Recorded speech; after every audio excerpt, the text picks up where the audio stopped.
بسم الله الرحمن الرحيم. اللهم صل على سيدنا ومولانا محمد صاحب التاج والمعراج والبراق والعلم، دافع البلاء والوباء والقحط والمرض والألم. اسمه مكتوب مرفوع مشفوع منقوش في اللوح والقلم، سيد العرب والعجم. جسمه مقدس معطر مطهر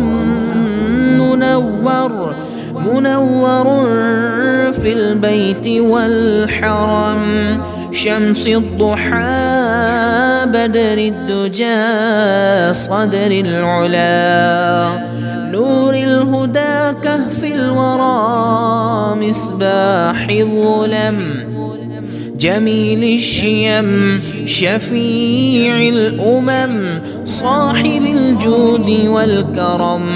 والله عاصمه وجبريل خادمه، والبراق مركبه والمعراج سفره، وسدرة المنتهى مقامه، وقاب قوسين مطلوبه والمطلوب مقصوده، والمقصود موجود.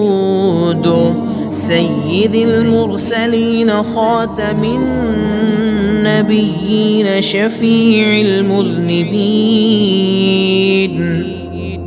أنيس الغريبين رحمة للعالمين، راحة العاشقين مراد المشتاقين،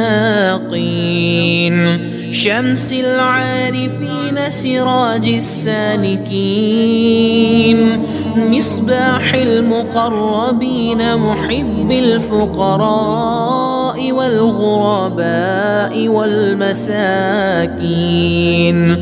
سيد الثقلين نبي الحرمين إمام القبلتين، وسيلتنا في الدارين صاحب قاب قوسين، محبوب رب المشرقين ورب المغربين، جد الحسن والحسين مولانا ومولى الثقلين، أبي القاسم محمد بن عبد الله، نور من نور الله. يا أيها المشتاقون بنور جماله، صلوا عليه وآله وأصحابه وسلموا تسليما.